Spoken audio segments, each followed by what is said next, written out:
భక్తులందరికీ నమస్కారం అండి. ఎలా ఉన్నారు? బాగున్నారా? ఇంకా ముందుగా చెప్పాల్సింది ఏంటంటే మీరందరూ మా ఛానల్ సబ్స్క్రైబ్ చేశారా? అలాగే బెల్ సింబల్ కూడా ప్రెస్ చేయండి, లైక్ చేయండి, షేర్ చేయండి. ఇప్పుడు చెప్పే విషయాలు ఏంటంటే ఆధ్యాత్మిక భక్తి విషయాలు మా ఛానల్లో ఉంటాయి.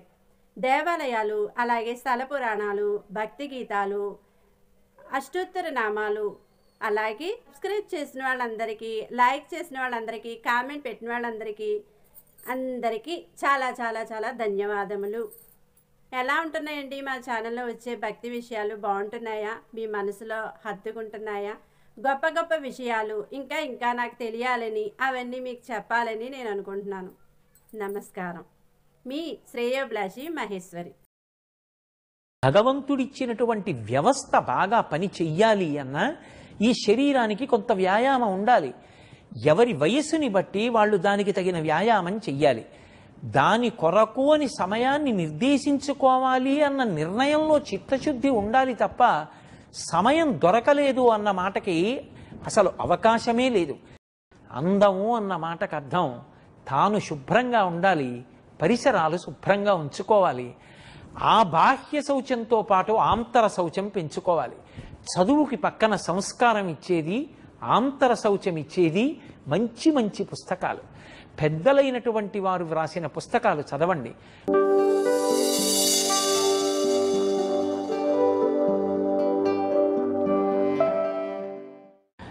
పరిశుభ్రత అనేటటువంటిది కేవలం తన వరకు మాత్రమే సంబంధించినది కాదు. తాను పరిశుభ్రంగా ఉండడం, తన చుట్టూ ఉండేటటువంటి పరిసరాల్ని కూడా పరిశుభ్రంగా ఉంచడం అనేటటువంటిది అత్యంత అవసరమైనటువంటి విషయం. ఇంత చిన్న చిన్న విషయాలకి కూడా శాస్త్రంలో ప్రాధాన్యత ఉంటుందా అని కొంతమంది అనుకుంటారు. కానీ రామాయణ, భారత, భాగవతాది గ్రంథాలని పరిశీలనం చేస్తే పరిశుభ్రతకి ఎంత పెద్దపీట వేశారు అనేటటువంటి విషయం అర్థమవుతుంది. శౌచము అనేటటువంటి మాటతో బాహ్యమునందు శౌచము, ఆంతరమునందు శౌచము. పైన శుభ్రంగా ఉండి, పైకి అందంగా ఉండి, పైకి ఎన్నో అంగరాగములను అలదుకొని, అనులేపనాలన్నింటినీ పూసుకొని, లోపల మాత్రం పరమ భయంకరమైనటువంటి స్వభావంతో ఉండి, లోకానికి ప్రమాదకరమైనటువంటి పోకడతోటి ఏ ఆలోచనలు లోపల ఉంటే అవతల వారికి కంటకప్రాయమవుతాడో అటువంటి దురాలోచనలతో లోపల ఉండడం ఎంత ప్రమాదకరమో శాస్త్రం మాట్లాడుతుంది. పైకి చూడడానికి రావణాసురుడు చాలా గంభీరమూర్తిగా కనపడతాడు. వాల్మీకి మహర్షి తెల్లవారుజామున నడిచి వెడుతున్నటువంటి రావణాసురుణ్ణి చూసి ఒక మాట అంటారు, సకల్ప వృక్ష ప్రతిమో వసంత యువమూర్తిమాన్ అంటారు. ఆయన లేచింది బ్రహ్మముహూర్తంలో నిద్రలేచాడు, అంటే తెల్లవారుజామున నిద్రలేచాడు. నిద్ర లేచినటువంటి వాడు స్నానం చేసి సంధ్యావందనం చెయ్యాలి. రోమకోపాల్లోంచి తేజస్సు కొడుతోంది, అంతటి తేజోమూర్తి.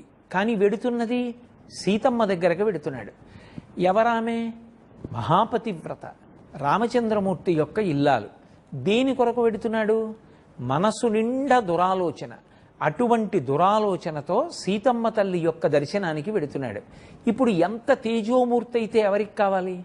ఎంత రోమకోపములలోంచి తేజస్సు వస్తుంటే ఎవరికి కావాలి? ఎంత వేదం చదువుకున్నవాడైతే ఎవరికి కావాలి? ఆంతరమైనటువంటి శౌచం లేదు. లేనటువంటి వాణ్ణి మహర్షి దేంతో పోల్చారంటే, సకల్ప వృక్ష ప్రతిమో వసంత యువమూర్తిమాన్ శ్మశాన చైత్య ప్రతిమో భూషితోపి భయంకర.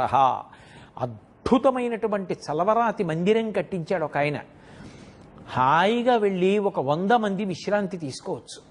చల్లగా ఉంటుంది. అసలు ఎండాకాలం అవనివ్వండి, ఇంకో కాలం అవనివ్వండి, అందులోకి వెళ్ళి కూర్చుంటే చాలు బడలిక తీరిపోతుంది. అంత గొప్ప చలువరాతి భవనం. అయ్యా వెళ్ళి విశ్రాంతి తీసుకుందాం అనుకుంటున్నాం, రోహిణీ కార్తీ ఏదో ఊళ్ళో శుభకార్యానికి వచ్చాం, కాస్త మీ దగ్గర మంచి భవనం ఉందని తెలిసింది, విశ్రాంతి తీసుకుంటాం, వెళ్ళమంటారా అని అడిగితే ఆయన తాళం చెవులు చేతికిచ్చి తప్పకుండా విశ్రాంతి తీసుకోండి అన్నాడు. ఎక్కడుంది భవనం అంటే శ్మశానం మధ్యలో ఉందన్నాడు. శ్మశానం మధ్యలో ఉన్న భవనం విశ్రాంతి తీసుకోవడానికి పనికొస్తుందా? శ్మశాన చైత్య ప్రతిమో భూషితోపి భయంకర.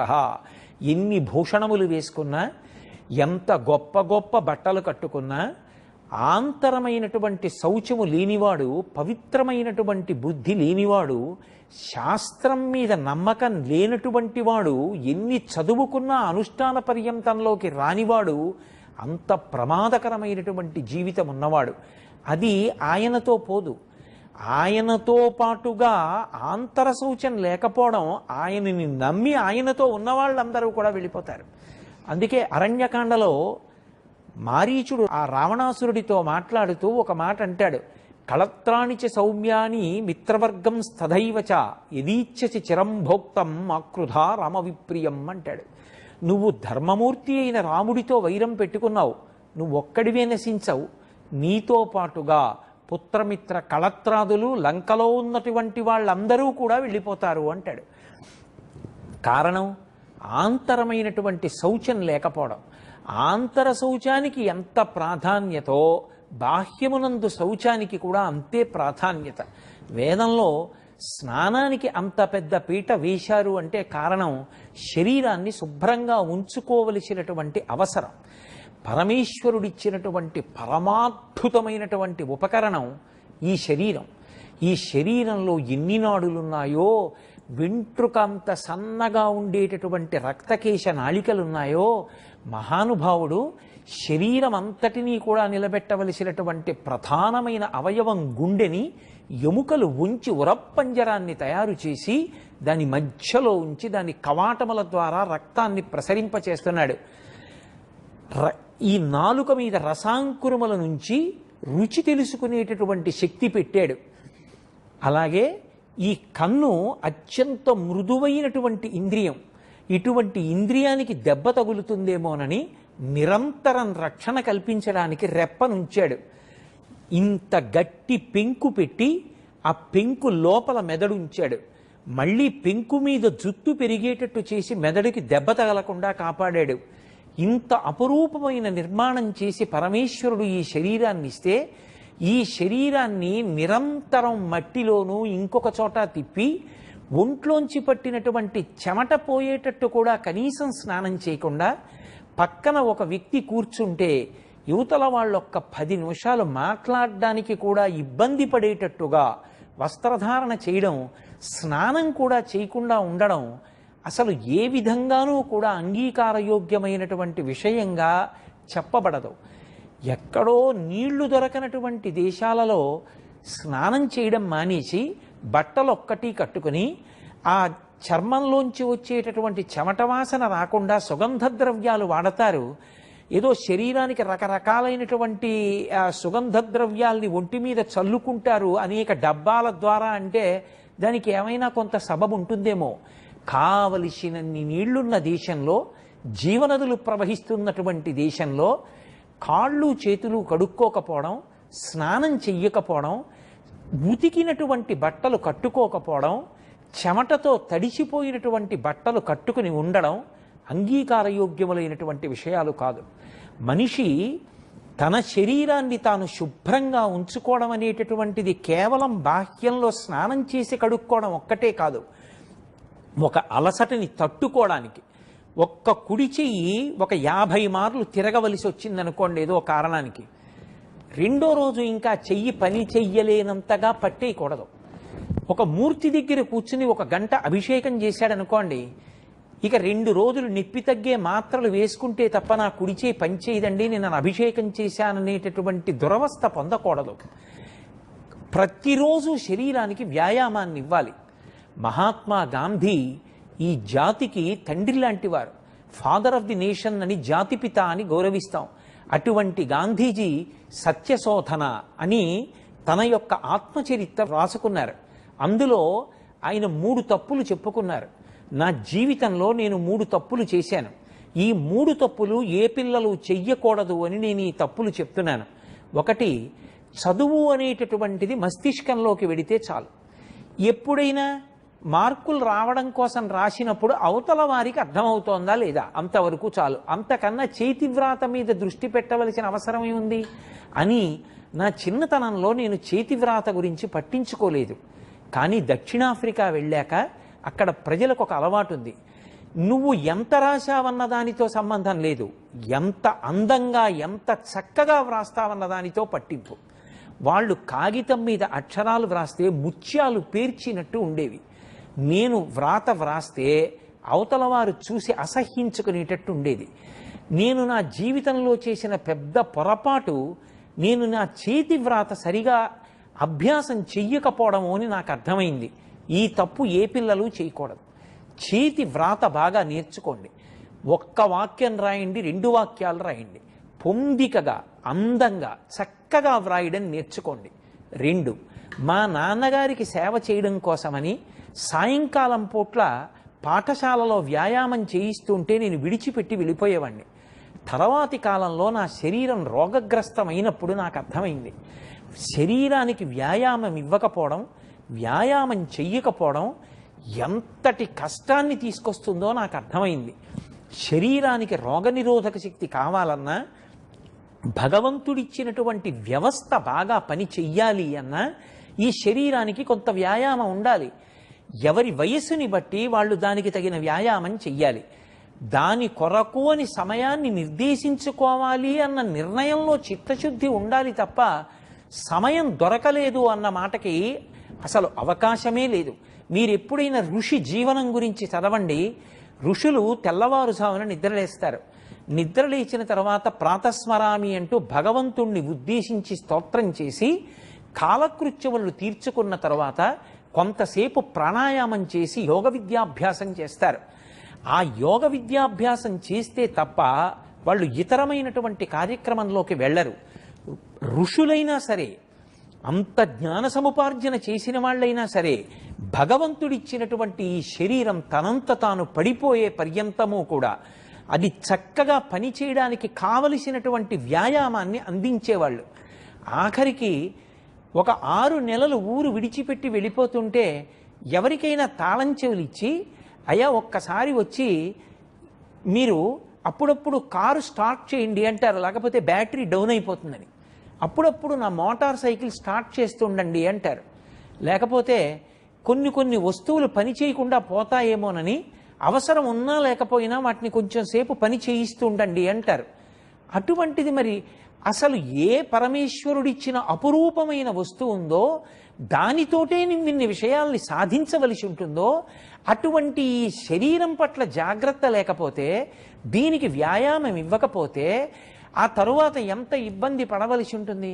మనం ఋషిప్రోక్తమైన వాంగ్మయాన్ని చూస్తే శరీరం మీద భ్రాంతి పోగొట్టుకునేటట్టుగా ఆంతర సాధన ఎంత అవసరమో, తనంత తాను పడిపోయే పర్యంతము శరీరాన్ని పోషించడం కూడా అంతే అవసరం. మనం ఋషిప్రోక్తమైన వాంగ్మయాన్ని చూస్తే శరీరం మీద భ్రాంతి పోగొట్టుకునేటట్టుగా ఆంతర సాధన ఎంత అవసరమో, తనంత తాను పడిపోయే పర్యంతము శరీరాన్ని పోషించడం కూడా అంతే అవసరం. దానికి అటువంటి సాత్వికమైన బలవర్ధకమైన ఆహారం ఇవ్వాలి.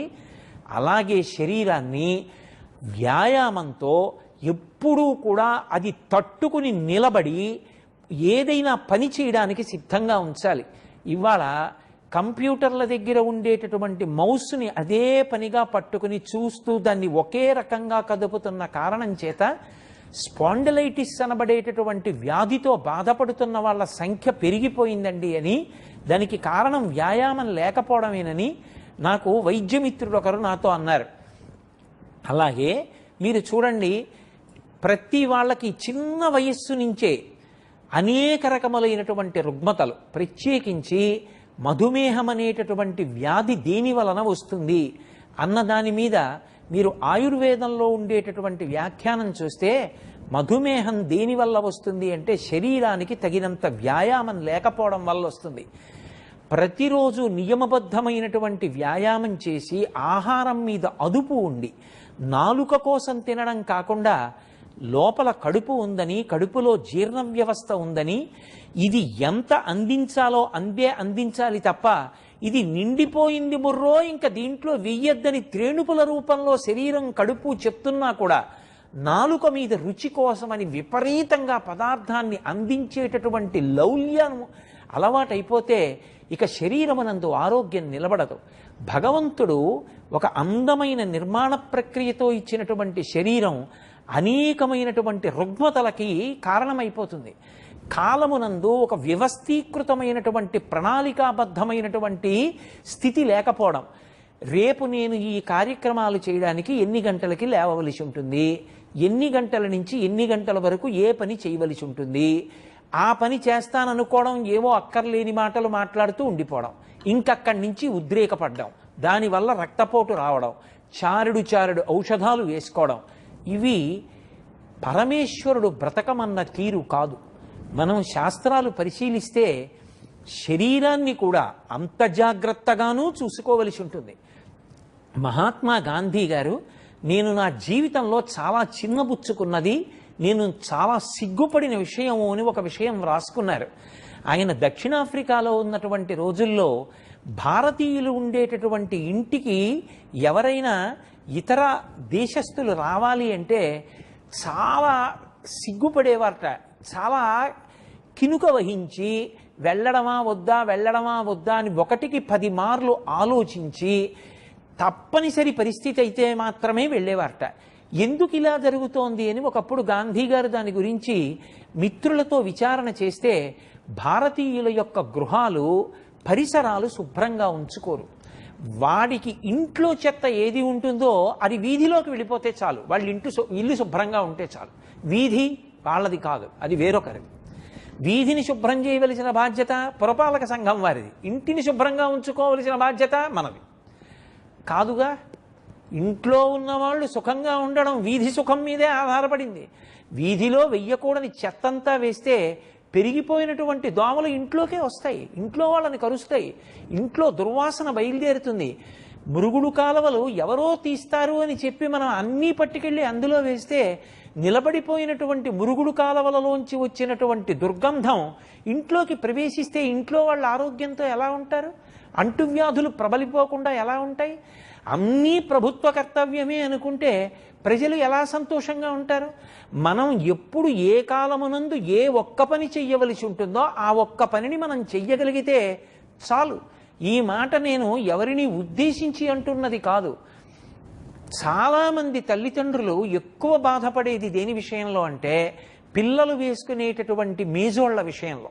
సాక్స్ పిల్లలు వేసుకుని బూట్లు ఎంత కంగారుగానో విప్పుతారు పాఠశాల నుంచి వచ్చి.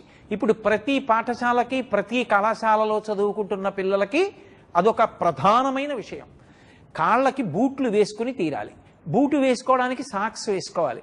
వాడు ఇంటికి వస్తాడు, ఒక కాల్ని ఒక కాలుతో తొక్కి బూటు వదిలేస్తాడు, సాక్స్తో శుభ్రంగా తిరిగేస్తాడు, పరిగెడతాడు. సాక్స్ శుభ్రంగా ఉంటాలంటారు. నిక్కరు వేసుకున్న పిల్లల సాక్స్ ఎలా ఉన్నాయో తెలిసిపోతుంటాయి. ఆ సాక్స్ ఉతకడానికి అమ్మల గోడలు జారిపోతుంటాయి. అన్నీ అమ్మ ఉతకక్కర్లేదు, ఒక్కసారి మన సాక్స్ మనం ఉతుక్కుంటే సాక్స్ నీట్గా ఉంచడానికి అమ్మ ఎంత కష్టపడుతోందో అర్థమవుతుంది. బనీను మనం వేసుకున్నటువంటి లోదుస్తుల విషయంలో కూడా అంత జాగ్రత్తగా ఉండాలి. పైకి ఎంత అందమైన బట్టలు వేసుకున్నాం, వాటి మీద ఎన్ని సుగంధ ద్రవ్యాలు కొట్టామన్నది ప్రధానం కాదు. లోపల వేసుకునేటటువంటి లోదుస్తులు కూడా అంతే శుభ్రంగా ఉంటాయా?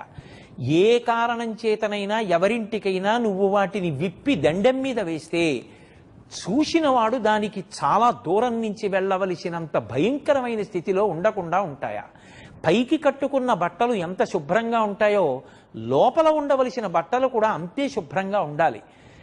అసలు యథార్థానికి పిల్లలు కేవలము చదువొక్కటే కాదు, అమ్మ పడుతున్న కష్టం, నాన్నగారు పడుతున్న కష్టం తెలియాలి అంటే తమ బట్టలు తాము ఉతుక్కోవడం, కనీసంలో కనీసం తాము వేసుకునే మేజోళ్ల వంటివి తాము శుభ్రం చేసుకోవడం, వాళ్ళు వేసుకునే షూ వాళ్ళు పాలిష్ చేసుకోవడం, బయట నుంచి రాగానే శుభ్రంగా కాళ్ళు చేతులు కడుక్కోవడం.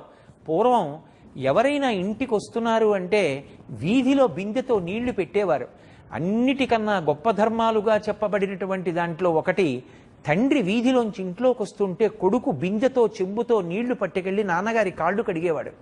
ఎందుకు కడగడం అంటే బయట నుంచి వస్తున్నారు కనుక పాదములతో ఏ విధమైనటువంటి రాకూడనివి ఇంట్లోకి రాకుండా వీధిలో కాళ్ళు కడుక్కుని ఇంట్లోకి వచ్చేవారు. పరిశుభ్రతకి మన దేశం పెట్టింది పేరు. ఇవాళ పాటించకపోతే మనది తప్పేమో కానీ మన శాస్త్రాలలో పరిశుభ్రత గురించి చెప్పకుండా ఎక్కడా లేదు. ఏ వస్తువు ఎలా ఉండాలో, దేన్ని ఎలా పట్టుకోవాలో, ఎంత మంగళప్రదత్వంతో ఉండాలో, నా కుండలి, నా మకుటి, నా స్రగ్వి, నాల్పభోగవాన్, నా హస్తాభరణో, నాపి విద్యతే, నాప్యనాత్మవాన్, నా మృష్టో, నానులిప్తాంగో, నా సుగంధశ్చ విద్యతే, నా దాత. ఇన్ని మాటలు చెప్పారు రామాయణంలో. చక్కగా స్నానం చేసి పురుషుడు కూడా మెడలో పూలదండ వేసుకొని తలపాగా చుట్టుకుని అంత రమ్యంగా వచ్చినటువంటి వాళ్ళకి కడుపు నిండా అతిథికి అన్నం పెట్టి తాను కడుపు నిండా అన్నం తిని అసంతృప్తి అన్న మాట లేకుండా తనకి ఉన్నదానితో తృప్తిగా, భారతదేశం అంటే మిగిలిన దేశాల వాళ్ళందరూ రెండు చేతులెత్తి నమస్కరించగలిగినంత గౌరవంగా అటువంటి భూషణ విశేషాలతో స్త్రీలు కానీ పురుషులు కానీ అటువంటి మంగళప్రదమైనటువంటి ఆభరణాలు ధరించి చక్కటి కేశ సంస్కారం చేసుకుని అంత అందంగా ఉండేవారు. పార్వతీదేవి గురించి మాట్లాడుతూ కూడా శంకర భగవత్పాదులు సౌందర్యలహరి చెప్తూ ధునోతుధ్వాంతం నస్తులిత దళితేందీవరవనం ఘన స్నిగ్ధ లక్షణం చికుర నికురంబం తవ శివే అంటారు. అమ్మవారి యొక్క జుత్తు నల్లగా తిత్తులు లేకుండా, ఎక్కడా ముద్దలు ముద్దలుగా లేకుండా, నల్ల కలువల తండం ఎలా ఉంటుందో ఆ పాపట తీయబడి చక్కగా రెండు వైపులకి కూడా కురులు దువ్వబడి కొప్పుగా కూర్చబడి పూలమాలల చేత అలంకృతములై ఉంటాయి అంటారు. అసలు శరీరాన్ని ఎంత శుభ్రంగా ఉంచుకోవాలి అన్న దాని మీద శాస్త్రాలలో ఎంత ప్రధానంగానో చర్చింపబడింది. ఆరోగ్యంగా లేని వ్యక్తులు దేశంలో ఎంతమంది పెరిగిపోతుంటే దేశం యొక్క ఆర్థిక వ్యవస్థ కానివ్వండి, దేశంలో ఉండవలసిన మనుష్యుల యొక్క మనోబలం కానివ్వండి, అంత తగ్గిపోతుంది. అందుకే గురజాడ అప్పారావు గారు తిండి కలిగితే కండ కలదోయ్, కండ కలవాడే మనిషియోయ్ అన్నారు. అసలు ఆ వ్యాయామం చేసి శరీరం దృఢంగా ఉన్నవాడు ఎవరుంటాడో వాడే ఏ పని చేయడానికైనా పనికొస్తాడు. అసలు ముందు శరీరమే ఏ పని చేయడానికైనా సిద్ధంగా లేకపోతే ఏ పని చేద్దామన్నా నా శరీరం అనుమతించదండి అన్నవాడు ఏ కార్యాన్ని చెయ్యగలడు? ఏ కార్యము చెయ్యలేనివాడు ఎలా జీవితంలో అభ్యున్నతిని పొందగలడు? శరీరాన్ని ప్రయత్నపూర్వకంగా కష్టపెట్టాలి. ఒకానొకప్పుడు మన రాష్ట్రంలో ఎంతటి గొప్ప గొప్ప వ్యాయామం చేసిన వాళ్ళు ఉండేవారంటే, నర్తనశాల అనబడేటటువంటి చలనచిత్రంలో భీమసేనుడి పాత్ర పోషించాడు దండమూడి రాజగోపాల్ గారని. ఆయన ఇనప గొలుసులతో ఆయన్ని కట్టేస్తే ఆయన ప్రాణాయామం చేసేవాడు. గట్టిగా ఊపిరి పీలిస్తే పట పట పటమని తెగిపోయేవిట ఇనప గొలుసులు. ఆయన కండలు తిప్పుతూ ఉంటే కట్టినటువంటి ఇనప గొలుసులు ఆ కొక్కేలు ఊడిపోయేవిట. కోడి రామ్మూర్తి నాయుడు గారని విజయనగరంలో ఉండేవారు. ఆయన జలస్తంభన, వాయుస్తంభన విద్యలు అంతర్జాతీయ ప్రఖ్యాతి వహించాయి. దండమూడి రాజగోపాల్ గారికి మిస్టర్ ఏషియా అనబడేటటువంటి బిరుదు బహూకరింపబడింది. అంతర్జాతీయంగా ఎన్ని బహుమానాలు అందుకున్నారో, బాహ్యంలో ఎంత బలంగా ఉండేవారో ఆంతరముగా వాళ్ళ యందు అంత సున్నిత హృదయం ఉండేది. దండమూడి రాజగోపాల్ గారు పైకి ఎంత కండలు తిరిగిన వీరుడో, ఎన్ని దేశాలలో ఎన్ని బహుమానాలు పొందారో. కోడి రామ్మూర్తి నాయుడు గారికి ప్రొఫెసర్ అనబడేటటువంటి గౌరవవాచకంతో పిలిచేవారు. అదే దండమూడి రాజగోపాల్ గారు భీమసేనుడి పాత్ర పోషిస్తే మల్లయుద్ధం చేసిన, లేకపోతే కేవలం ఒక వంటలవాడిగా ప్రవర్తించిన, ఒక గరిటెని తొడ మీద పెట్టి ఉంచిన దానికి కృతకంగా ఏదో నిజంగా ఇలా పెడితే వంగిపోయేటటువంటి లోహంతో తయారు చేస్తే నటన చేయడం కాదు, వాళ్ళు నిజంగా అటువంటి బలంతో అటువంటి సమర్థతతో ఉంటే ఆయన అంతెత్తున నిలబడితే ఆయన్ని చూడగానే ఆయన ఉత్తరీయం వెనక నుంచి వచ్చి వంటవాళ్ళు తీస్తుంటే లేచి నిలబడి కండలు సవరించుకుని మల్లయోధులతో యుద్ధం చేయడానికి ఎడుతుంటే నిజంగా తిక్కనగారు విరాట పర్వంలో ఎలా వర్ణించారో రాశీభూతమైనటువంటి అభినవ భీమసేనుళ్లాగే కనపడేవారు. నిజంగా అంత కష్టపడేవారు. ఎన్టీ రామారావు గారిని తెల్లవారుజామున కలుసుకోవడానికి తెల్లవారుజామున 4 గంటలకి 3:30కి మధ్యలో సీనియర్ ఐఏఎస్ ఆఫీసర్లు వెళ్ళి ఆయనతో ముఖ్య విషయాలు మాట్లాడేవారు. పివిఆర్కే ప్రసాద్ గారు తను వ్రాసుకున్నటువంటి ఈ పుస్తకంలో కూడా ప్రతిరోజు తెల్లవారుజామున ఎన్టీ రామారావు గారు ముఖ్యమంత్రిగా ఉండగా కలుసుకున్న అధికారులలో నేను ఒకడిని అని రాసుకున్నారు. అంత తెల్లవారుజామున లేచి ట్రాక్టర్ మన్ను పారతో పట్టుకుని ఇటువైపు నుంచి అటువైపుకి, అటువైపు నుంచి ఇటువైపుకి వేసేవారు. అంత గొప్పగా శరీర దారుఢ్యాన్ని నిలబెట్టుకున్నారు. కాబట్టే ఎటువంటి కష్టాలు జీవితంలో రానివ్వండి, ఎన్ని వేల కిలోమీటర్లు తిరగనివ్వండి, వాళ్ళ శరీరం సహకరించింది. ఎన్ని వేల సభలలో మాట్లాడనివ్వండి, మధ్యలో గుక్కెడు మంచినీళ్లు తాగవలసిన అవసరం లేకపోయింది. మల్లాది చంద్రశేఖర శాస్త్రి గారిని చూడండి, మహానుభావుణ్ణి. ఇప్పటికీ 82 సంవత్సరముల వయసు వస్తున్నా ఏమి ధారణాశక్తి! ఏ విషయం ధర్మ సందేహాలు అని అడగండి, పుస్తకాధారం లేకుండా జవాబు చెప్తారు. ఇప్పటికీ మహాభారతం చెప్తుంటే, తిరుపతి వెంకట కవుల పద్యాలు చదువుతుంటే అది కంఠమా శంఖమా అనిపిస్తుంది. అలా నిలబెట్టుకోగలిగారు అంటే వాళ్ళ యొక్క పరిశ్రమ, వాళ్ళు చేసినటువంటి పూజ, వాళ్ళ యొక్క వ్యాయామం, భగవంతుడిచ్చినటువంటి అపురూపమైన ఉపకరణాల్ని అంత జాగ్రత్తగా అట్టిపెట్టుకున్నారు. సచిన్ టెండూల్కర్ రాత్రికి రాత్రి కీర్తి సంపాదించుకున్నవాడు కాదు. ఇప్పటికీ టెండూల్కర్ చేసేటటువంటి సాధన గురించి చదవండి. 40 సంవత్సరములు దాటిపోయే, కంటికి కళ్ళజోడు అవసరం లేదు. ఎక్కడ ఏ చప్పుడైందో చెవులతో వినగలడు. అవతల వ్యక్తి పరిగెత్తుకొచ్చి చెయ్యి తిప్పుతుండగా బంతి ఎంత వేగంతో వస్తుందో, ఎలా వస్తుందో, ఎక్కడ పడుతుందో, ఎంత పైకి లేస్తుందో లెక్క కట్టగలడు. పైకి లేస్తున్న బంతిని తల ఉంచి వదిలేయగలడు. ఏ బంతిని ఎటువైపు కొట్టాలో అటు కొట్టగలడు.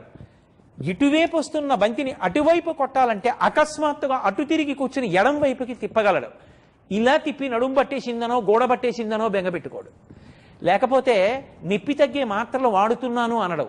సచిన్ టెండూల్కర్ని ఆయన బ్యాటింగ్ని చూసి ప్రశంసించడం కాదు, ఆయన 40 సంవత్సరాల తర్వాత కూడా అంత ఐశ్వర్యవంతుడై, పార్లమెంట్లో గౌరవ సభ్యుడై, ఒక్కనాడు నోటి వెంట వివాదాస్పదమైనటువంటి మాట రాకుండా నాలుకని నిగ్రహించగలిగాడంటే, తనని విమర్శించిన వాళ్ళకి బ్యాటుతో జవాబు చెప్పగలిగాడంటే, ఇప్పటికీ అంతర్జాతీయ క్రికెట్ ఆడగలుగుతున్నాడు అంటే, ఇప్పటికటువంటి షాట్స్ కొట్టగలుగుతున్నాడంటే, ఇప్పటికీ 40 ఏళ్లు దాటిపోయిన తర్వాత బౌండరీ లైన్ దాటడానికి విడిపోతున్నటువంటి బంతి వెంట పరిగెత్తి ఇక్కడి నుంచి కొన్ని గజాల దూరం డేకి కింద పడి చేతితోటో కాల్తోటో బంతిని వెనక్కి తొయ్యగలుగుతున్నాడంటే ఆయన యొక్క వ్యాయామం, ఆయన ఏ క్రీడలో ఉన్నాడో దానికి తగినట్టుగా శరీరాన్ని నిలబెట్టుకోవడంలో ఎంత పరిశ్రమ చేస్తాడో ఆలోచించండి. ఎప్పుడూ చదువు చదవద్దని నేను అనను, కానీ 24 గంటలు అదే గదిలో అక్కడే కూర్చుని ఆ కంప్యూటరు, ఆ మౌసు, ఆ పుస్తకాలు, ఆ సెల్ ఫోనే అంటే మనసుకి ఉత్సాహం ఎక్కడుంటుంది? తెల్లవారుజామునే లేచి ఒక్క అరగంట సేపు మంచి చెట్ల మధ్యలో పక్షుల యొక్క కలకూజితాలు వింటూ, సూర్యోదయం అయ్యే ముందు ప్రకృతిలో వచ్చేటటువంటి మార్పులను ఆస్వాదిస్తూ పరమ సంతోషంగా అలా కాసేపు వీధిలో తిరిగి వ్యాయామం చేసి ఇంటికొచ్చి చల్లటి నీళ్లు తలమించి స్నానం చేసి ఒళ్ళు తుడుచుకొని వచ్చి కూర్చోండి. పుస్తకం పట్టుకుంటే అదొక పెద్ద సాధన. పుస్తకం నేనైపోవాలి, పుస్తకంలో ఉన్నది నేను కావాలి. అందుకే మనకి ఛందస్సు వచ్చింది. ఛందస్సు దేనికి అంటే ధారణకి ఉపయుక్తం అవుతుంది. పుస్తకం ఇంట్లోనూ నేను వీధిలోనూ ఉంటే ఆపత్కాలంలో నాకు ఏదైనా కావాలి అంటే ఎలా జ్ఞాపకం ఉంటుంది? ఇంటికి వెళ్ళి పుస్తకం చూడాలా? కాదు. జ్ఞాపకంలో ఉండాలి అంటే ఛందోబద్ధం చేసి అందించారు. ఛందస్సుతో ఉన్నవి జ్ఞాపకం పెట్టుకోవడం తేలిక. అలా జ్ఞాపకం పెట్టుకోవాలి అంటే మత్తు వదిలిపోయి ఉత్సాహంగా కూర్చోగలగాలి. నాకు బాగా జ్ఞాపకం, మా చిన్నతనంలో కుర్చీలో కూర్చుంటే ఏం వృద్ధిడి ఏమిట్రా అని దెబ్బలాడేవారు. చాప వేసుకుని వీపు గోడ కాంచకుండా ఈ 2 కాళ్ళు ఇలా మడిచిపెట్టి అలాగే కూర్చుని వెన్నుపాము నిటారుగా పెట్టి పుస్తకాన్ని పట్టుకుని చదువుకోవాలి. పుస్తకాన్ని తీసి ఎప్పుడైనా నేల మీద పెట్టినా, బోర్లా పెట్టినా వెంటనే దెబ్బలాడేవారు. ఏమిరా, పుస్తకం వల్ల చదువుకుని వృద్ధిలోకి రావలసిన వాడివి దాన్నే నేల మీద పెడుతున్నావు, ఎలా వృద్ధిలోకి వస్తావు? పుస్తకాలు చదవడం గొప్ప కాదురా, ఇవాళ ఏం చదువుతాను అన్న అవగాహనతో కావలసిన పుస్తకాలు తెచ్చి పెట్టుకోవడం. ఓ పుస్తకం పెట్టుకోవడం, మళ్ళీ లేవడం, మళ్ళీ తెస్తూ ఉండడం. మళ్ళీ కూర్చోవడం, మళ్ళీ లేస్తూ ఉండడం, మళ్ళీ పుస్తకాలు వెతుకుతూ ఉండడం. ఈ లోపల సమయం అయిపోతుంది. ఒకటి రాస్తాడు, రెండోది రాయడానికి సమయం ఉండదు. ఏం చదువుదాం అనుకుంటున్నావో తెచ్చి చాప మీద పక్కన పెట్టుకుని క్రింద కూర్చుని 2 కాళ్ళు మడుచుకుని చదవడం మొదలు పెడితే, నాకు బాగా జ్ఞాపకం, నా స్నేహితుడు ఒకడు ఉండేవాడు. ఆ స్నేహితుడు అంత ఐశ్వర్యవంతుడు కాదు, 2 గదుల ఇల్లు. 2 గదుల ఇంట్లో చుట్టాలు వచ్చి గట్టిగా మాట్లాడుతుంటే వాళ్ళ పెద్దనాన్నగారు వాళ్ళు, నాన్నగారండి పరీక్ష ఉందంటే వాళ్ళ నాన్నగారు, మనమేం ఆగర్భ శ్రీమంతులం కాదురా, ఇంటికి బంధువులు రాకుండా ఉండరు, నీ పని మీద నువ్వు బుర్ర పెట్టుకోరా, మీ అమ్మ వంట చేయడానికి ఇంటికి బంధువులు వచ్చారు, చేయలేకపోతున్నాను, పోపు మాడిపోయింది అందా, నేను చెయ్యవలసిన పని చేయట్లేదా, నువ్వు చదువుకోవడానికి పెద్దనాన్న అడ్డెందుకు అవుతాడు, నువ్వు దాని మీద దృష్టి పెట్టడం నేర్చుకో, అంతేకాని ఇప్పుడు నీకు కొత్తగా గది కట్టించి నువ్వు ఒక్కడివి చదువుకోవడానికి ఇవ్వగలిగిన స్తోమత నాది కాదు. నువ్వు అలా చదువుకుని అంత కష్టంలో ఉన్న నాన్నగారిని ఇవాళ సుఖపెట్టానని నువ్వు అనగలిగిన స్థితికి ఎదగాలని నేను నమస్కారం చేస్తున్నాను తప్ప, నేను ఇవన్నీ ఇస్తే చదువుకుంటే గొప్ప కాదురా అని మా నాన్నగారు అన్నారా. మా నాన్నగారు అన్న మాట నాకు ఇక్కడ తగిలిందిరా. నిజం, మా నాన్నగారి శక్తి అంతే. నాకు నిశ్శబ్దంగా ఉండాలి, ఆయన కనీసం రేడియో వినకూడదు, ఆయన పెదనాన్నగారితో మాట్లాడకూడదంటే ఆయన ఏం చేయగలరా? ఆయన చెప్పింది నిజం. అమ్మ వంట చేయగలేంది, నేను ఎందుకు చదువుకోలేను? ఆ ప్రశ్న నాలో సాధనకి దారి తీసింది. అది ఇవాళ ఏ స్థితికి వెళ్ళిందంటే, నా చుట్టూ గంటలు కొడుతున్నా నేను పట్టుకున్న పుస్తకాన్ని నేను చదువుకుంటాను. పుస్తకం చదవడం అంటే నువ్వు ఆ పుస్తకం కావాలి. పుస్తకంలో ఏముందో నీ మస్తిష్కంలోకి వెళ్ళిపోవాలి. చూడడం కంటికి ధర్మం, పైకి అనడం నోటికి ధర్మం. చదవడం అంటే పుస్తకం చదవడం కాదు, పుస్తకంలో ఏముందోది నీలోకి వెళ్ళిపోయిందా, ధారణ చేశావా? అలా ధారణ చెయ్యగలిగితే, అలా చదువుకోగలిగితే, పుస్తకాలని అలా ప్రేమించగలిగితే, అది పరిసరాల్ని శుభ్రంగా ఉంచుకోవడం. నువ్వు చదువుకున్న పుస్తకాలు అంత అందంగానూ మళ్ళీ పేర్చుకోవాలి. నువ్వు పుస్తకాలు చదివితే మళ్ళీ ఆ పుస్తకాలు తీసుకెళ్ళి ఎవరో పేర్చడం కాదు, నీకు సమయం అయిపోతే అమ్మ పుస్తకాల సంచిలో పుస్తకాలు పెట్టడం కాదు, కొత్తగా అట్టలు వేసి ఇచ్చిన పుస్తకాలు నెల రోజులు అయ్యేటప్పటికి బయటికి తీస్తే మొదటి 3 పేజీలు ఊడిపోవడం కాదు. ఎన్ని సంవత్సరాల పుస్తకం చదివినా ఆ పుస్తకం ఇలా ముట్టుకుని చదివితే వేరొకరు చదవడానికి సిద్ధంగా ఉండాలి తప్ప అక్కర్లేనివన్నీ రాసేస్తూ ఉండడం, దాని మీద చుక్కలు పెడుతూ ఉండడం, దాని మీద పిచ్చి పిచ్చి గీతలు గీస్తూ ఉండడం. అసలు కూర్చోవడం అంత శుభ్రంగా కూర్చోవాలి, చదవడం అంత బాగా చదవాలి, పుస్తకాలు దాచుకోవడం అంత బాగా దాచుకోవాలి, పుస్తకాలు సర్దుకోవడం అంత బాగా సర్దుకోవాలి, పుస్తకాన్ని పట్టుకోవడం అంత అందంగా పట్టుకోవాలి. అసలు పుస్తకాన్ని పట్టుకోవడంలో, పుస్తకం మీద వ్రాయడంలో ఏమి వ్రాసావు అన్న దాన్ని బట్టి అర్థమైపోతుంది. రఫ్ వర్క్ చేసేవారు మా చిన్నతనంలో. నాకు ఇప్పటికీ బాగా గుర్తు. కృష్ణమూర్తి అని నాకు స్నేహితుడు ఉండేవాడు. ఇప్పటికీ దక్షిణ భారతదేశంలో చెన్నైలో పనిచేస్తున్నాడు. నేను ఈ మధ్య ఉపన్యాసాలకు వెడితే ఓసారి వచ్చి కలిశాడు, నన్ను మురిచిపోయిన పెద్ద అధికారిగా ఉన్నాడు. అతను ఒక్క పావుటావు మీద చిన్న చిన్న అక్షరాలతో లెక్కలు చేసేటప్పుడు ఆ రఫ్ వర్క్ చేస్తే ఎంత పొందిగ్గా, ఎంత అందంగా చేసేవాడు. ఆ పొందిక ఇప్పటికీ అంత పెద్ద స్థితికి వెళ్ళగలిగాడు. అన్నం తింటే అంత శుభ్రంగా తినగలగాలి. పరమేశ్వరుడు చేతినిచ్చాడు. వేదం అంటుంది, చేతితో అన్నం తినే ప్రాణులు 3 ఉన్నాయి, అవి ఉత్కృష్ట ప్రాణులు అని ప్రకటించింది. అవి ద్వైపములు, 2 అంచెల్లో చేతితో తింటాయని. చక్కగా చేత్తో అన్నం కలుపుకుని ఆ అమ్మ వడ్డిస్తూ ఉండగా ఆ అన్నాన్ని శుభ్రంగా తిని, ఏదో విడిచిపెట్టవలసినటువంటివి ఏ మిరపకాయ లాంటివో, తినకూడనటువంటివో ఏ గింజలాంటిదో వస్తే అందంగా ఓ పక్కకి పెట్టి విస్తరి ఎత్తడానికి ఎంత అందంగా ఉండాలో. అంతేకాని క్రింద కూర్చుని ఆరోగ్యం నిలబడడానికి 2 కాళ్ళు మడిచిపెట్టి అన్నం తినడం అలవాటు చేసుకోవాలి. చిన్నతనం నుంచి కుర్చీలో కూర్చుని బల్ల మీద పెట్టుకుని అన్నం తినడం అలవాటు చేసుకుంటే రేపొద్దున్న ఓ దేవాలయంలో కూర్చోవలసి వచ్చినా, ఆఖరికి వాడి ఉపనయనానికి పెళ్లికి కూర్చోవలసి వచ్చినా వాడికి కూర్చోవడం రాదు. ఎందుకని? కింద కూర్చోవడం అలవాటు లేదు. భూమి మీద ఆసనం వేసుకుని కూర్చుంటే ఎన్ని గంటలైనా అలా కూర్చోగలిగినటువంటి ప్రజ్ఞ అంకురించాలి. ఒక వయసు వచ్చిన తరువాత ఏదో మోకాళ్ళ నొప్పులు వచ్చాయండి, కూర్చోలేకపోతున్నాను, అభ్యంతరకరం కాదు. చిన్న వయస్సులో ఎందుకు సాధన చెయ్యవు? ఎందుకు కుర్చీలో కూర్చుని బల్ల మీద పెట్టుకుని అన్నం తింటావు? చెంచాతో తినవలసిన అవసరం ఏమిటి? కోతి, ఏనుగు, మనుష్యుడు ఈ ముగ్గురు కూడా ద్వైపములు. చేత్తో తింటాయి, రెండంచెల్లో తింటాయి. ఏనుగు తొండంతో పట్టుకుని నోట్లో పెట్టుకుంటుంది, కోతి చేత్తో పట్టుకుని నోట్లో పెట్టుకుంటుంది, మనుష్యుడు చేత్తో పట్టుకుని నోట్లో పెట్టుకుంటాడు. చేతితో అన్నం తిని చేతులు కాళ్ళు కడుక్కుని యువతలకొస్తే మా చిన్నతనంలో చెయ్యి వాసన చూసి చెప్పేవారు ఏ పదార్థం ఉండేవారు. అంత ఘుమఘుమలాడుతూ అమ్మ వండుతుంది. నువ్వు కడుపు నిండా అమ్మ పెట్టింది తిని చక్కగా మన కంచం మనం కడుక్కుని, అథవా మనం అన్నం తిన్న చోట వేరొకరు ఆ పడిపోయిన మెతుకులవి ఎత్తడానికి అబ్బా అనుకునేటట్టు ఉండకూడదు. అంత శుభ్రంగా ఉండాలి. ఇప్పటికీ మా గురువుగారు భోజనం చేస్తే ఆయన భోజనం చేసినటువంటి విస్తరి వడ్డించడానికి ముందు ఎలా ఉంటుందో వడ్డన అయిపోయాక అలా ఉంటుంది.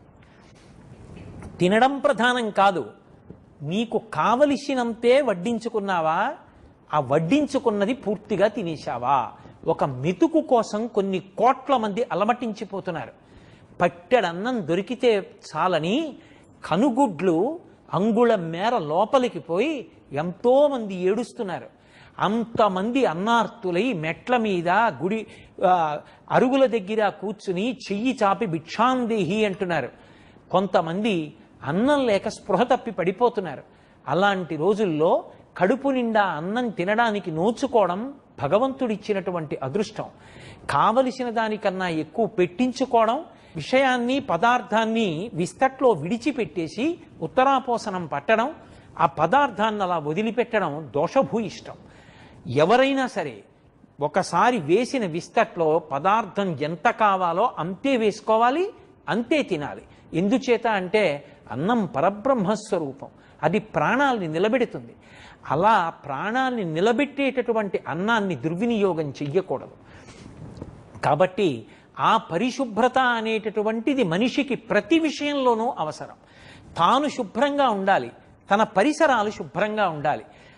స్నానం చేస్తే అంత అందంగా ఉండాలి. ఒకడు పూజ చేస్తే ఆ తర్వాత పూజ సామాను అంతా ఎత్తడానికి ఇంకోళ్ళు అక్కర్లేదు. తను పూజ చేయడానికి ముందు ఎలా ఉందో పూజ చేసుకున్నాక అలా ఉండాలి. ఎక్కడి వస్తువులు అక్కడ పెట్టేయాలి. తను చదువుకుంటే నా పెన్ ఎక్కడుంది, నా పెన్ ఎక్కడుంది, నా పెన్ ఎక్కడుంది అని 10 మాటలు వెతుక్కోకూడదు.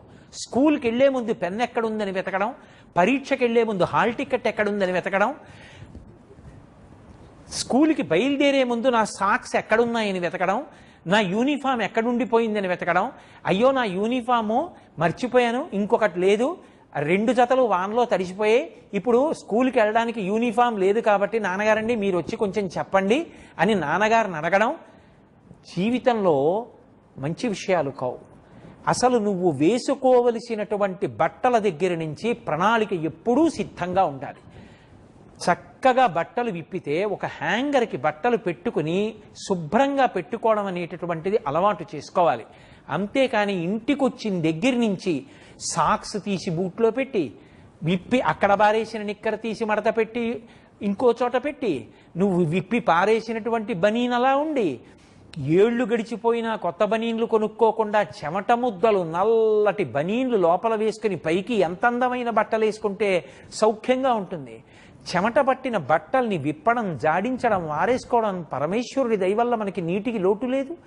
అటువంటి పరిశుభ్రత అనేటటువంటిది అలవాటు చేసుకోకపోతే, ఎవరి యొక్క ఇంటికి పరిసర ప్రాంతాల్ని వాళ్ళు శుభ్రంగా ఉంచుకోవడం అలవాటు చేసుకోకపోతే, ఎవరి పరిసరాల్లో ఉన్న దేవాలయాన్ని వాళ్ళు పరిశుభ్రంగా ఉంచుకోవడం అలవాటు చేసుకోకపోతే, ఎప్పుడూ నేను వాడుకుంటాను, నా వెనక ఎవడో వచ్చి ఏదో చేస్తూ ఉండాలి, ఇది అలవాటైపోతే అది జీవితంలో క్షేమకరమైన విషయం కాదు.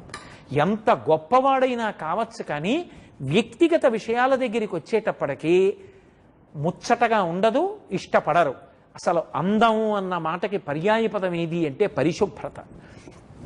ఇలా వచ్చి భోజనం చేస్తే ఆ భోజనం చేసిన పదార్థాలన్నీ గోళ్లల్లోకి వెళ్ళిపోవడం.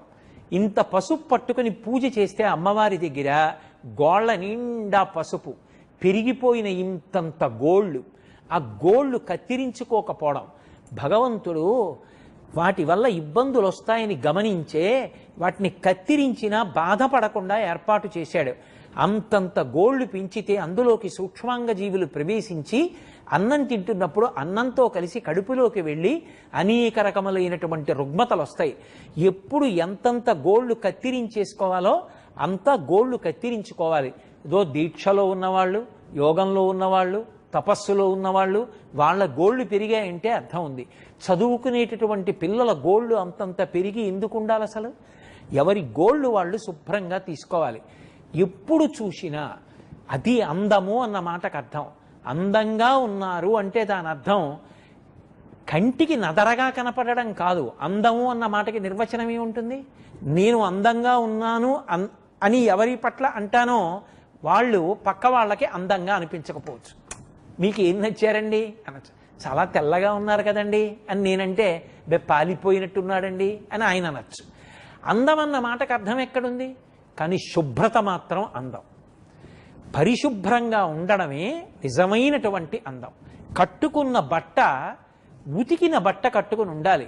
ఒకప్పుడు గాంధీ మహాత్ముడి దగ్గరికి 2 గుండీలు ఊడిపోయి గుండెలు కనబడుతూ చొక్కా వేసుకుని వచ్చాడు ఒక వ్యక్తి. అతను అనుకున్నాడు చాలా పేదవాడని చెప్పి గాంధీ గారు అతన్ని చూసి ఆదరిస్తారనుకున్నారు. గాంధీ గారు తలెత్తిలా చూసి, నిర్లక్ష్యానికి నిలువెత్తు ప్రతీకవి, 2 గుండీలు కుట్టుకోవడం చేత కాదా అని అడిగారు. పరిశుభ్రతకి అంత పెద్దపీట. భారత రాష్ట్రపతి చేసినటువంటి బాబు రాజేంద్ర ప్రసాద్ గారు గాంధీ గారి ఆశ్రమంలో కుష్ఠరోగుల యొక్క మరుగుదొడ్లు తుడిచేవారు. అహంకార పరిత్యాగానికి, వేరొకరి సేవ చేయడానికి, తమంత తాము చేసుకోలేని వాళ్ళకి సేవ చేశారు తప్ప పరమేశ్వరుడు మనకి శక్తినిచ్చి ఉండగా చదువుకోవడం ఎంత అవసరమో నిత్య జీవితంలో మన వస్తువుల్ని అంత శుభ్రంగా ఉంచుకోవడం, మనం కూడా అంత పరిశుభ్రంగా ఉండడం, దానివల్ల ఆరోగ్యంగా ఉండడం అంత అవసరం. అంతేకాని చెప్పులు చూస్తే సగం తెగిపోయి, అవి చూస్తే దాని నిండా మట్టి కొట్టుకుపోయి, తొక్కేటటువంటి సైకిల్ చూస్తే ఇలా తొక్కుతుంటే దాంట్లోంచి గడగడగడగడ శబ్దం వస్తూ అన్నీ ఊడిపోయి బ్రేకు పట్టకుండా, ఏ వస్తువు వాడితే ఆ వస్తువే. పెన్ను ముట్టుకుంటే క్యాప్ ఉండదు, క్యాప్ ఉంటే పెన్ను ఉండదు, సంచి కొంటే చిరుగులు కన్నాలు పడిపోతుంది.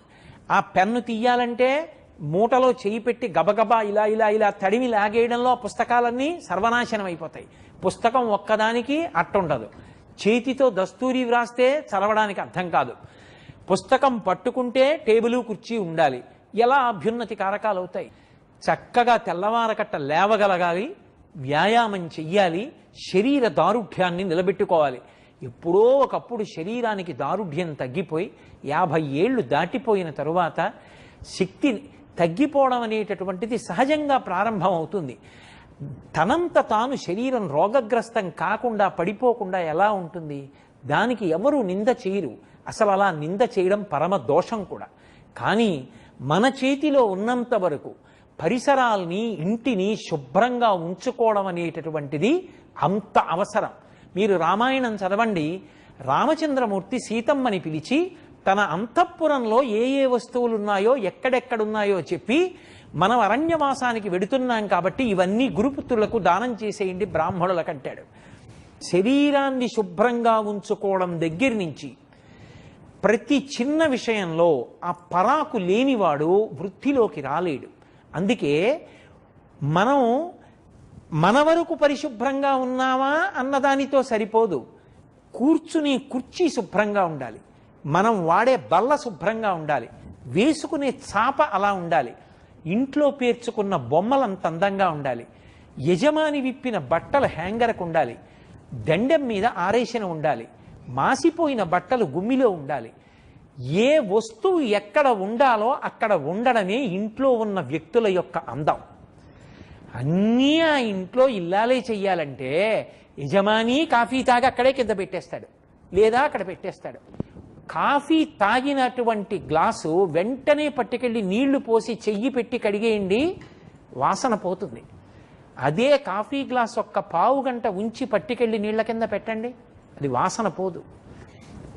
మనం కాఫీ తాగిన గ్లాసు మనం కడుక్కోవాలి. గ్లాసు మంచినీళ్లు తాగితే తులిచి అక్కడ పెట్టాలి. మనం మంచినీళ్లు తాగేసిన గ్లాసు అడుగంట నీళ్ళన్నీ తాగేసి ఆ ఎంగిలి గ్లాస్ అక్కడ బోర్లించి వెళ్ళిపోతే నీకు గురువుతో సమానం. తండ్రి జన్మనిచ్చినవాడు, మహానుభావుడు. ఆయన ఆ ఎంగిలి గ్లాసు బిందెలో ముంచి ఆయన తాగుతాడు తెలియక. తండ్రి అన్న మాటకు గౌరవం ఇవ్వడానికి అర్థం నువ్వు తాగిన గ్లాసు నువ్వు కడుక్కుని బోర్లించడం. అమ్మ అంత కష్టపడి కంది, ఎన్ని నోములు నోచిందో, ఎన్ని వ్రతాలు పట్టిందో ఆ పిల్లాడు పుట్టాలని. తాను మరణ సదృశమైనటువంటి వేదన పొందింది, అంత నిత్తురు పోగొట్టుకుంది, అంత కష్టపడింది. పుట్టిన పిల్లాన్ని అక్కున చేర్చుకుని కౌగిలించుకుని ముద్దు పెట్టుకుంది. చిన్నతనంలో మలమూత్ర విసర్జన చేస్తే తెలియకపోతే అవయవాలు తుడిచింది, కడిగింది, బట్టలు మార్చింది. ఇప్పుడు నువ్వు కొంచెం పెద్దవాడి అవుతున్నావు.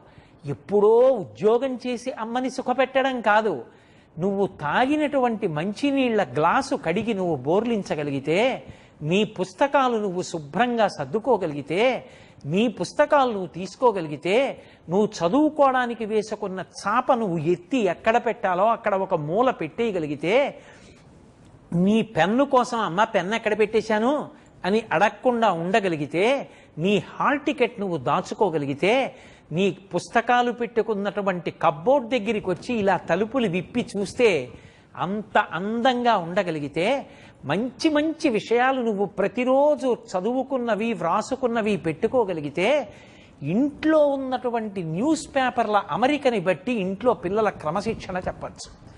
న్యూస్ పేపర్లు, పుస్తకాలు, వస్తువులు ఎక్కడ పడితే అక్కడ ఈ పాటి ఎత్తులో ఏదైనా దొరికిందనుకోండి, ఈ పాటి ఎత్తులో దొరికిన ప్రతిదాని మీద ఉండకూడని వస్తువులన్నీ ఉన్నాయనుకోండి, వేసుకునే మందుల దగ్గర నుంచి తలలో పెట్టి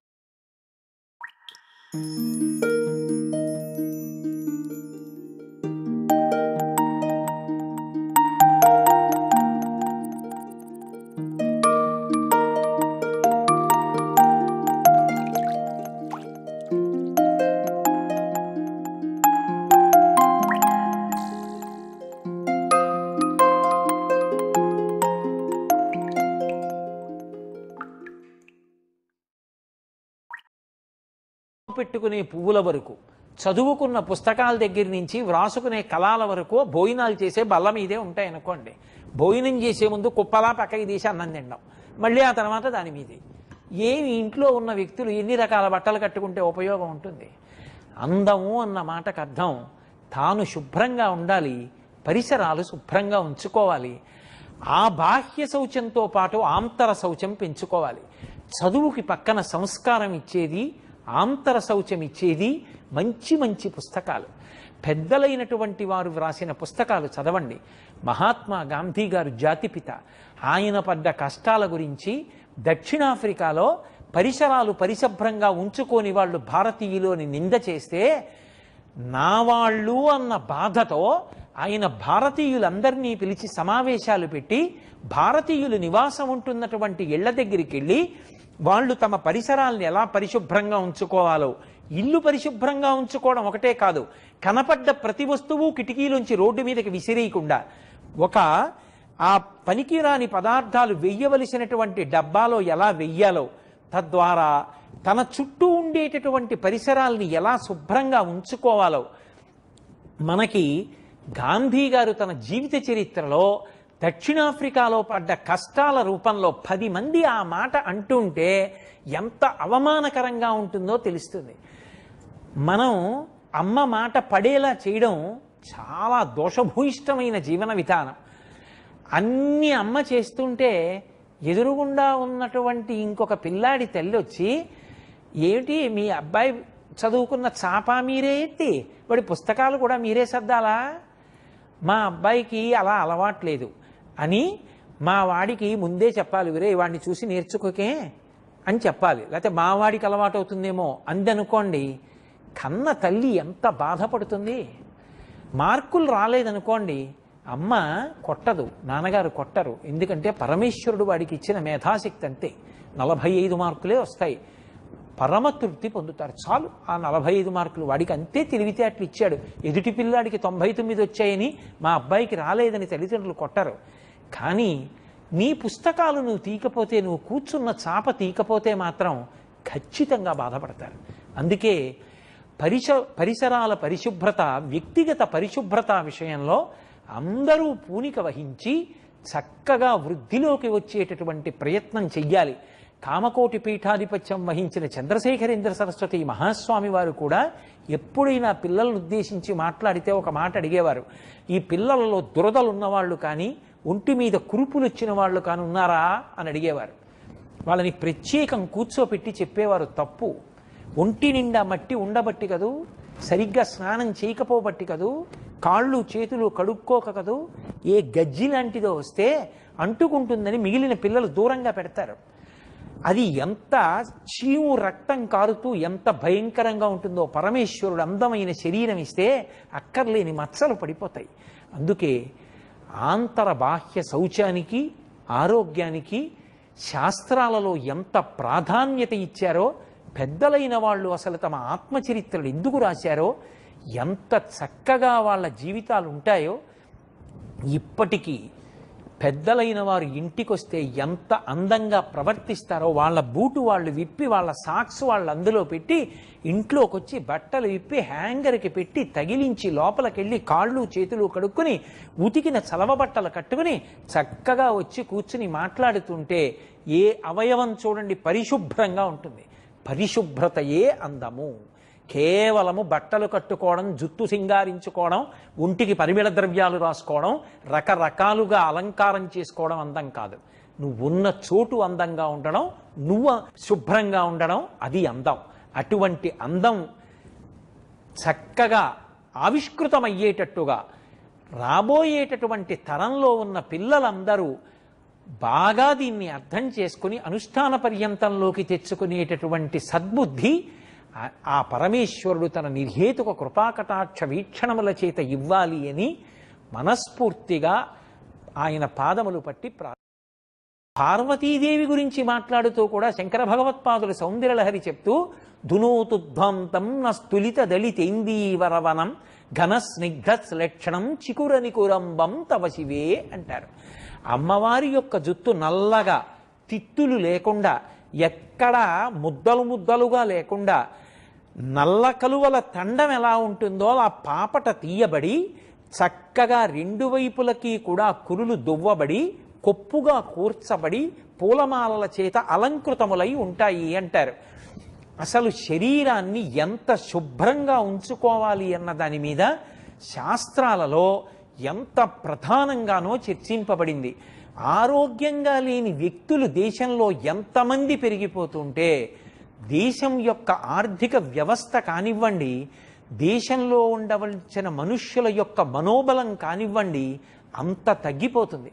అందుకే గురజాడ అప్పారావు గారు తిండి కలిగితే కండకలదోయ్, కండకలవాడే మనిషియోయ్ అన్నారు. అసలు ఆ వ్యాయామం చేసి శరీరం దృఢంగా ఉన్నవాడు ఎవరుంటాడో వాడే ఏ పని చేయడానికైనా పనికొస్తాడు. అసలు ముందు శరీరమే ఏ పని చేయడానికైనా సిద్ధంగా లేకపోతే ఏ పని చేద్దామన్నా నా శరీరం అనుమతించదండి అన్నవాడు ఏ కార్యాన్ని చెయ్యగలడు? ఏ కార్యము చెయ్యలేనివాడు ఎలా జీవితంలో అభ్యున్నతిని పొందగలడు? శరీరాన్ని ప్రయత్నపూర్వకంగా కష్టపెట్టాలి. ఒకానొకప్పుడు మన రాష్ట్రంలో ఎంతటి గొప్ప గొప్ప వ్యాయామం చేసిన వాళ్ళు ఉండేవారంటే, నర్తనశాల అనబడేటటువంటి చలనచిత్రంలో భీమసేనుడి పాత్ర పోషించాడు దండమూడి రాజగోపాల్ గారని. ఆయన ఇనప గొలుసులతో ఆయన్ని కట్టేస్తే ఆయన ప్రాణాయామం చేసేవాడు. గట్టిగా ఊపిరి పీలిస్తే పట పట పటమని తెగిపోయేవిట ఇనప గొలుసులు. ఆయన కండలు తిప్పుతుంటే కట్టినటువంటి ఇనప గొలుసులు ఆ కొక్కేలు ఊడిపోయేవిట. కోడి రామ్మూర్తి నాయుడు గారని విజయనగరంలో ఉండేవారు. ఆయన జలస్తంభన, వాయుస్తంభన విద్యలు అంతర్జాతీయ ప్రఖ్యాతి వహించాయి. దండమూడి రాజగోపాల్ గారికి మిస్టర్ ఏషియా అనబడేటటువంటి బిరుదు బహూకరింపబడింది. అంతర్జాతీయంగా ఎన్ని బహుమానాలు అందుకున్నారో, బాహ్యంలో ఎంత బలంగా ఉండేవారో ఆంతరముగా వాళ్ళ యందు అంత సున్నిత హృదయం ఉండేది. దండమూడి రాజగోపాల్ గారు పైకి ఎంత కండలు తిరిగిన వీరుడో, ఎన్ని దేశాలలో ఎన్ని బహుమానాలు పొందారో. కోడి రామ్మూర్తి నాయుడు గారికి ప్రొఫెసర్ అనబడేటటువంటి గౌరవవాచకంతో పిలిచేవారు. అదే దండమూడి రాజగోపాల్ గారు భీమసేనుడి పాత్ర పోషిస్తే మల్లయుద్ధం చేసిన లేకపోతే కేవలం ఒక వంటలవాడిగా ప్రవర్తించిన, ఒక గరిటెని తొడ మీద పెట్టి ఉంచిన దానికి కృతకంగా ఏదో నిజంగా ఇలా పెడితే వంగిపోయేటటువంటి లోహంతో తయారు చేస్తే నటన చేయడం కాదు, వాళ్ళు నిజంగా అటువంటి బలంతో అటువంటి సమర్థతతో ఉంటే ఆయన అంతెత్తున నిలబడితే ఆయన్ని చూడగానే ఆయన ఉత్తరీయం వెనక నుంచి వచ్చి వంటవాళ్ళు తీస్తుంటే లేచి నిలబడి కండలు సవరించుకుని మల్లయోధులతో యుద్ధం చేయడానికి ఎడుతుంటే నిజంగా తిక్కనగారు విరాట పర్వంలో ఎలా వర్ణించారో రాశీభూతమైనటువంటి అభినవ భీమసేనుళ్లాగే కనపడేవారు. నిజంగా అంత కష్టపడేవారు. ఎన్టీ రామారావు గారిని తెల్లవారుజామున కలుసుకోవడానికి తెల్లవారుజామున 4 గంటలకి 3:30కి మధ్యలో సీనియర్ ఐఏఎస్ ఆఫీసర్లు వెళ్ళి ఆయనతో ముఖ్య విషయాలు మాట్లాడేవారు. పివిఆర్కే ప్రసాద్ గారు తను వ్రాసుకున్నటువంటి ఈ పుస్తకంలో కూడా ప్రతిరోజు తెల్లవారుజామున ఎన్టీ రామారావు గారు ముఖ్యమంత్రిగా ఉండగా కలుసుకున్న అధికారులలో నేను ఒకడిని అని రాసుకున్నారు. అంత తెల్లవారుజామున లేచి ట్రాక్టర్ మన్ను పారతో పట్టుకుని ఇటువైపు నుంచి అటువైపుకి, అటువైపు నుంచి ఇటువైపుకి వేసేవారు. అంత గొప్పగా శరీర దారుఢ్యాన్ని నిలబెట్టుకున్నారు. కాబట్టే ఎటువంటి కష్టాలు జీవితంలో రానివ్వండి, ఎన్ని వేల కిలోమీటర్లు తిరగనివ్వండి, వాళ్ళ శరీరం సహకరించింది. ఎన్ని వేల సభలలో మాట్లాడనివ్వండి, మధ్యలో గుక్కెడు మంచినీళ్లు తాగవలసిన అవసరం లేకపోయింది. మల్లాది చంద్రశేఖర శాస్త్రి గారిని చూడండి, మహానుభావుణ్ణి.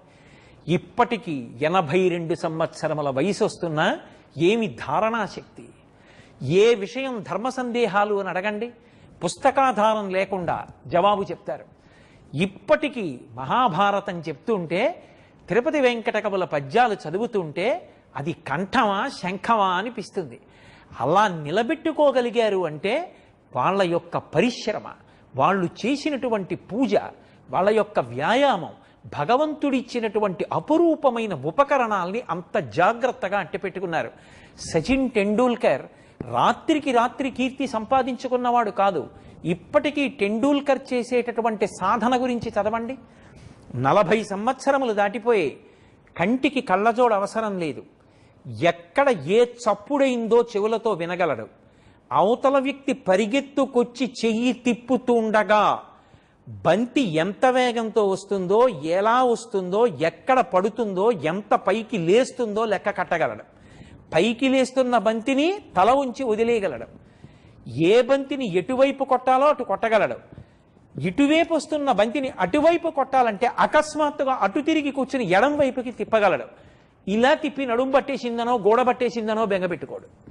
లేకపోతే నిప్పి తగ్గే మాత్రలు వాడుతున్నాను అనడు.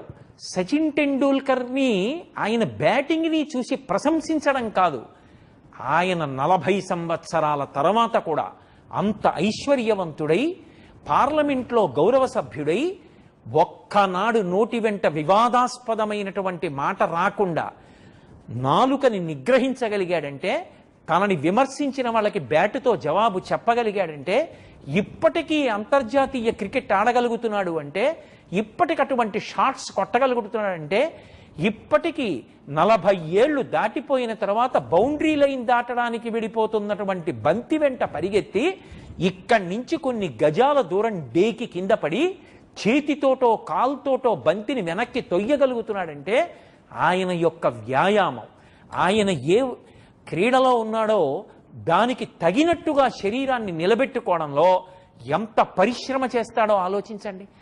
ఎప్పుడూ చదువు చదవద్దని నేను అనను, కానీ 24 గంటలు అదే గదిలో అక్కడే కూర్చుని ఆ కంప్యూటరు, ఆ మౌసు, ఆ పుస్తకాలు, ఆ సెల్ ఫోనే అంటే మనసుకి ఉత్సాహం ఎక్కడుంటుంది? తెల్లవారుజామునే లేచి ఒక్క అరగంట సేపు మంచి చెట్ల మధ్యలో పక్షుల యొక్క కలకూజితాలు వింటూ, సూర్యోదయం అయ్యే ముందు ప్రకృతిలో వచ్చేటటువంటి మార్పులను ఆస్వాదిస్తూ పరమ సంతోషంగా అలా కాసేపు వీధిలో తిరిగి వ్యాయామం చేసి ఇంటికొచ్చి చల్లటి నీళ్లు తలమించి స్నానం చేసి ఒళ్ళు తుడుచుకొని వచ్చి కూర్చోండి. పుస్తకం పట్టుకుంటే అదొక పెద్ద సాధన. పుస్తకం నేనైపోవాలి, పుస్తకంలో ఉన్నది నేను కావాలి. అందుకే మనకి ఛందస్సు వచ్చింది. ఛందస్సు దేనికి అంటే ధారణకి ఉపయుక్తం అవుతుంది. పుస్తకం ఇంట్లోనూ నేను వీధిలోనూ ఉంటే ఆపత్కాలంలో నాకు ఏదైనా కావాలి అంటే ఎలా జ్ఞాపకం ఉంటుంది? ఇంటికి వెళ్ళి పుస్తకం చూడాలా? కాదు. జ్ఞాపకంలో ఉండాలి అంటే ఛందోబద్ధం చేసి అందించారు. ఛందస్సుతో ఉన్నవి జ్ఞాపకం పెట్టుకోవడం తేలిక. అలా జ్ఞాపకం పెట్టుకోవాలి అంటే మత్తు వదిలిపోయి ఉత్సాహంగా కూర్చోగలగాలి. నాకు బాగా జ్ఞాపకం, మా చిన్నతనంలో కుర్చీలో కూర్చుంటే ఏం వృద్ధుడి ఏమిట్రా అని దెబ్బలాడేవారు. చాప వేసుకుని వీపు గోడ కాంచకుండా ఈ 2 కాళ్ళు ఇలా మడిచిపెట్టి అలాగే కూర్చుని వెన్నుపాము నిటారుగా పెట్టి పుస్తకాన్ని పట్టుకుని చదువుకోవాలి. పుస్తకాన్ని తీసి ఎప్పుడైనా నేల మీద పెట్టినా బోర్లా పెట్టినా వెంటనే దెబ్బలాడేవారు. ఏమిరా, పుస్తకం వల్ల చదువుకుని వృద్ధిలోకి రావలసిన వాడివి దాన్నే నేల మీద పెడుతున్నావు, ఎలా వృద్ధిలోకి వస్తావు? పుస్తకాలు చదవడం గొప్ప కాదురా, ఇవాళ ఏం చదువుతాను అన్న అవగాహనతో కావలసిన పుస్తకాలు తెచ్చి పెట్టుకోవడం. ఓ పుస్తకం పెట్టుకోవడం, మళ్ళీ లేవడం, మళ్ళీ తెస్తూ ఉండడం, మళ్ళీ కూర్చోవడం, మళ్ళీ లేస్తూ ఉండడం, మళ్ళీ పుస్తకాలు వెతుకుతూ ఉండడం. ఈ లోపల సమయం అయిపోతుంది. ఒకటి రాస్తాడు, రెండోది రాయడానికి సమయం ఉండదు. ఏం చదువుదాం అనుకుంటున్నావో తెచ్చి చాప మీద పక్కన పెట్టుకుని క్రింద కూర్చుని 2 కాళ్ళు మడుచుకుని